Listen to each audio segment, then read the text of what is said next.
Welcome everybody back to boostinmotion, guys, and today we're going to be installing the flex fuel lines for our Q60 from AAM competition. Now, here's a bit of a PSA. I did have an SD card error, so I did lose some of the footage. So unfortunately, it won't be a thorough installation, but you guys will know what to do. And also, you can check the link above on how to install the gauge that comes in with the kit. But anyways, let's jump into it. All right, so after 2 to 3 weeks waiting for this one tool to come in, I could have went to Harbor Freight, but I ordered this over Amazon. And what I gotta say is, delivery people, I know y'all watching. This wasn't FedEx this time.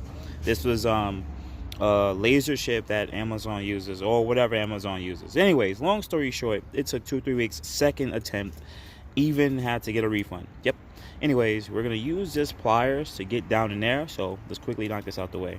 All right, I tried plenty of different ways, but even look how hard it is just to get this part.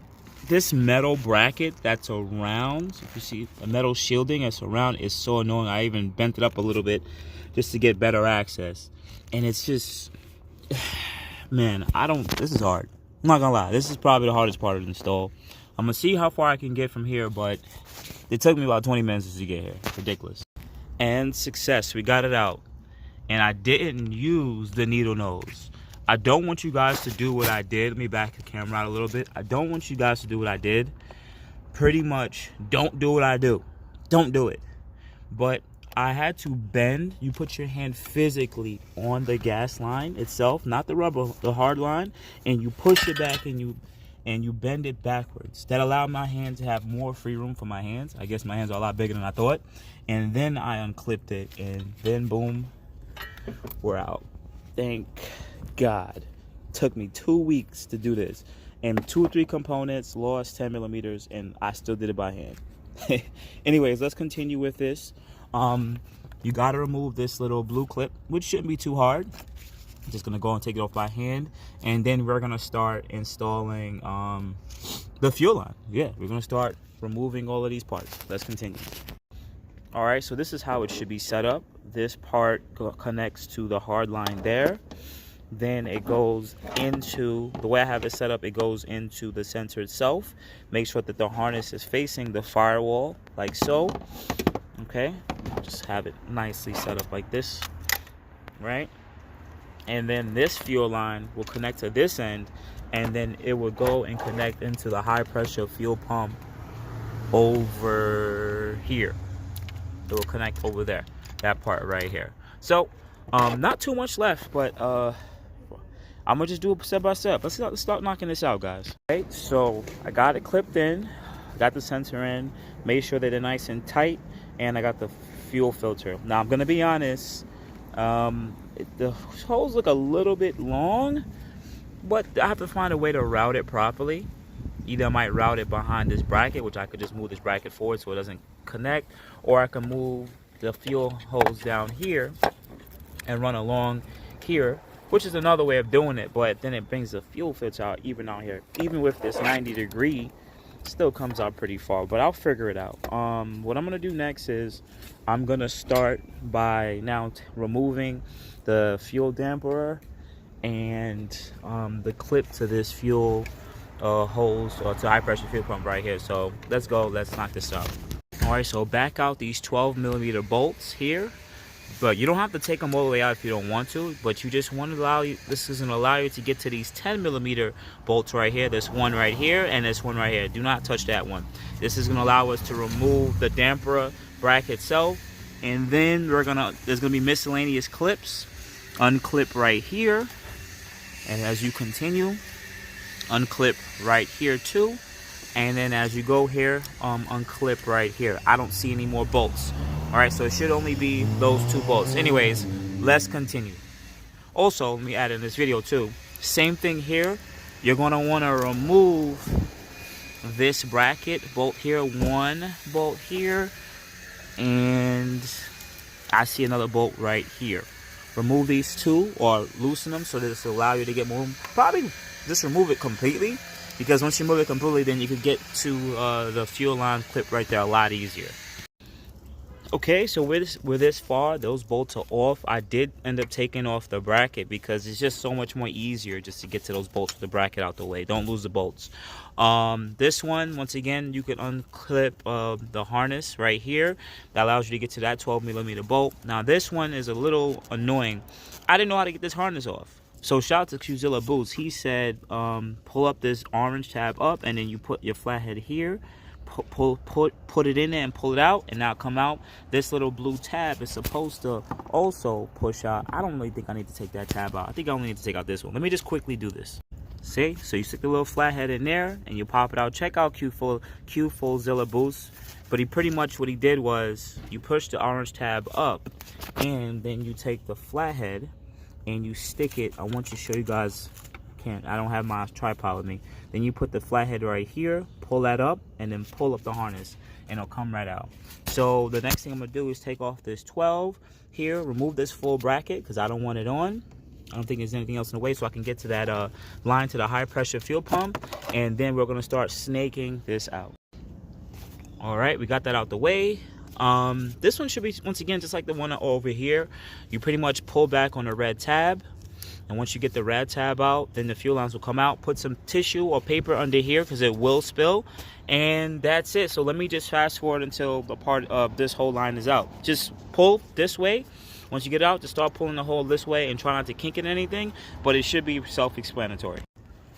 And just like that, that's out. Understand some fuel will spill when you're pulling it out. So just be careful. And at this current moment, we're pretty much almost there, like legit. Like we're probably 10-20% out, because now we just got to connect the fuel line. I'm probably not gonna see if I can route it under there to make it look nice and neat, but if not, it's gonna be on top. Anyways, let's put this over here, and let's continue to move forward with this install. Also, those little plastic clip, that little red one, I dropped it in there. Try not to lose that, because I'm probably never gonna find it again. And I checked into the car. It fell somewhere in there. So I'm probably going to have to deal with that in the future, because that's the clip to lock it in the future if I do reinstall the original fuel line. Anyways, let's go. Let's continue. Let me start routing some of this stuff. Let's go. All right, so what I forgot to show you guys is also remove this 10mm bolt right here. Reason being is when you want to go and connect it, and it's not going to work this. So just make sure you remove that. Self-explanatory. I believe it's also an installation guide. Then pay attention to it. I'm running it this way. I don't want any kinks. It is a fuel line with the heat shrink and everything on it for any better protection. But I'm running it under here, and it's going to come out this way. This side is adjustable, which is really good. This side isn't adjustable. So let me just remove this 10mm bracket, and then we should continue. All right, so everything is connected except for the gauge itself. It's not connected to that ethanol sensor yet, but all the fuel line connections are connected. Now, before I even go any further than this, I got to turn the car on and make sure it's running properly, that it turns on and it runs. So that's what we're going to do right now. We're going to turn on the car, prime it back again, and let the car run. Give it a couple minutes, give it some revs to see if there's any issues. Anyway, let's move forward. All right, guys, so we're turning it on, and we're going to start priming the pump, turn the car into the auxiliary position. And what's happening now is you're priming the pump, you're getting the fuel pressure up. Just do that a couple times. Right, I'm going to keep priming the pump. Right, I'm priming one more time, and then we're going to start. It's going to keep starting, and it's going to try to fail, but we're not going to have to deal with that. All right. Now, let me turn it off one more time, and here's it starting. All right. Let's try to let this thing run, and let's see where we get. Now, once you do this, just double check all the connections. You might smell fuel because, remember, you smelled fuel earlier, but just take a look at everything and see if there's anything leaking.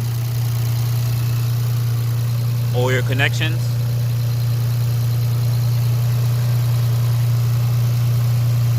Right? And I already took a look in there and everything already, so I don't see anything. But I'm going to keep letting the car warm all the way up. And I'm going to give it some gas, make sure, you know, just see how it reacts and everything, making sure everything's all right. I'm going to clean up here really soon, but pretty much right here, the next thing we're going to do is do the connections. And hopefully from there, we should be getting somewhere.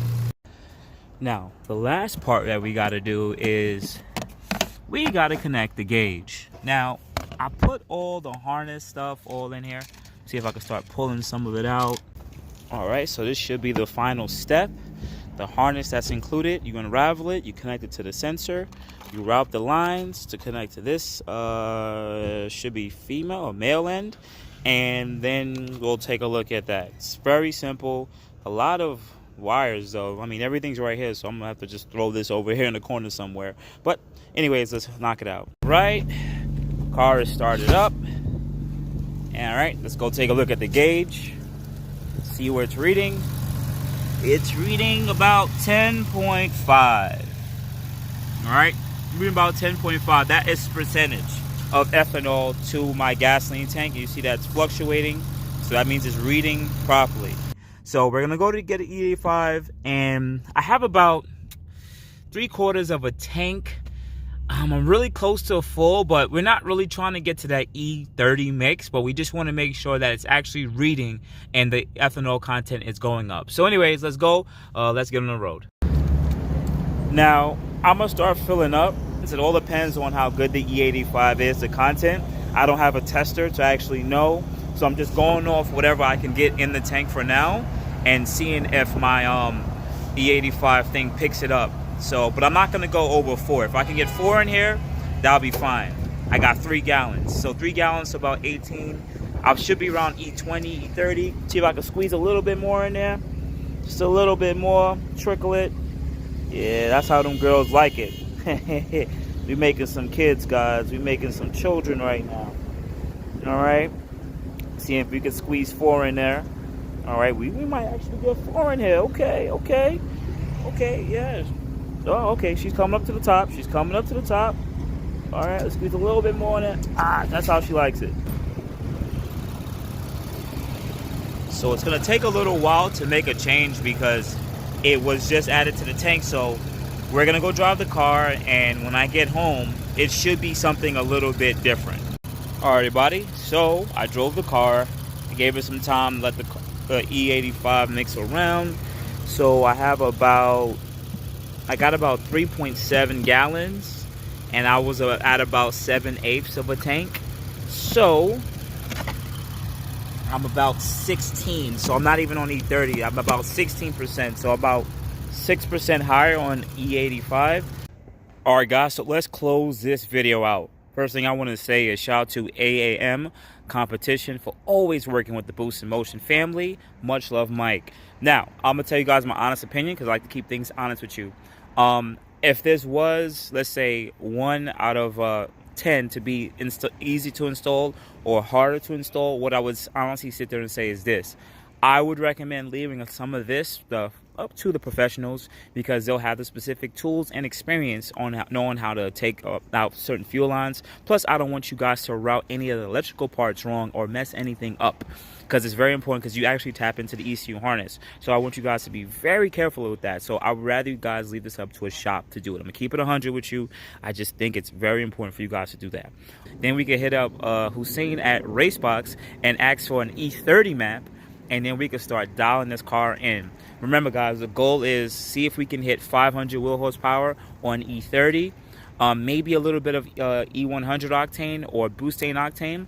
But outside of that, guys, I am super excited. I think the car is going to really love it.